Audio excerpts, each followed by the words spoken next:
শুভ সকাল বন্ধুরা, কেমন আছো সবাই? আশা করি ভালোই আছো, আমিও ভালো আছি। প্রতিদিনের মতোই ঘুম থেকে উঠে আমি বিছানাটা গোছ করে নিই আর চাদরটা চেঞ্জ করে নিই।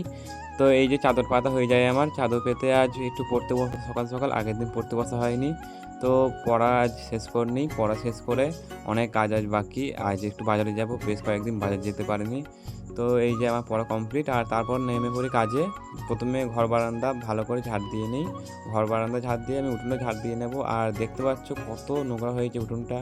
আর এই দুদিনে এত মেঘ লাগছে, কাদায় ভালো করে ঝাড় দিতে পারছি না। তো এরপর ব্রাশ করে নিই আর এই যে গোলাপ গাছটা দেখছিলাম, একটু ব্রাশ করতে করতে ব্রাশ করে ফ্রেশ হয়ে বেরিয়ে পড়ি বাজারের জন্য।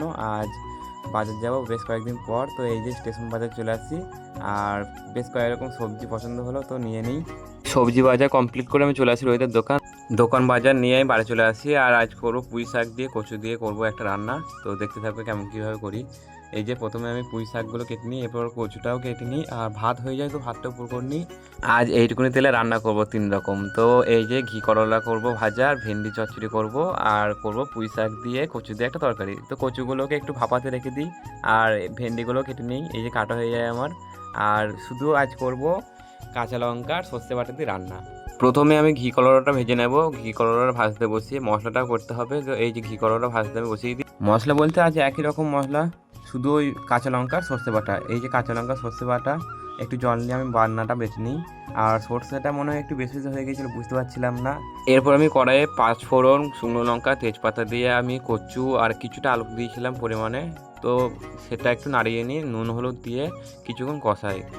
কিছুক্ষণ কষানোর পর আলু কচুটা, এরপর আমি দেবো এখানে পুঁই শাক। পুঁই শাকটাও এর সাথে কিছুক্ষণ কষিয়ে নেব।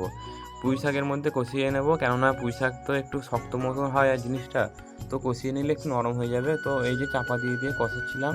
তো কিছুক্ষণ কষানোর পর জল দিয়ে আবারও আমি এটাকে চাপা দেবো, কেননা নইলে সেদ্ধ হবে না জিনিসটা। তো এই যে লাস্টে আমি কাঁচা লঙ্কা সরষে বাটা দিয়ে নামিয়ে নেব। এরপর রান্না করব ভেন্ডি চচ্চড়ি। তো সেমভাবে 5 ফোড়ন, শুকনো লঙ্কা, তেজপাতা দিয়ে এর মধ্যে আমি দিয়ে দিই ভেন্ডিগুলোকে দিয়ে কিছুক্ষণ নাড়াতে থাকি। আর ভেন্ডি তেলে দিতে এত জল ছিল, তো নুন হলুদ দিয়ে কিছুক্ষণ কষিয়ে নেব। কিছুক্ষণ কষানোর পর এতে দিয়ে দেবো জল পরিমাণ মতন জল দিয়ে কিছুক্ষণ নাড়িয়ে আবারও চাপা দেবো সেদ্ধ হওয়ার জন্য। রান্নাটা জানি না কেমন খেতে হবে, নিজের মতন করে রান্নাটা করার চেষ্টা করছিলাম। তো এই যে লাস্টে আমি সর্ষে কাঁচা লঙ্কা বাটাটা দিয়ে নামিয়ে নেব। আর এই যে ফিনিশিংটা ঠিক এরকম দেখতে লাগছিল। তো আজ বাবা আমি একসাথে খেতে বসি।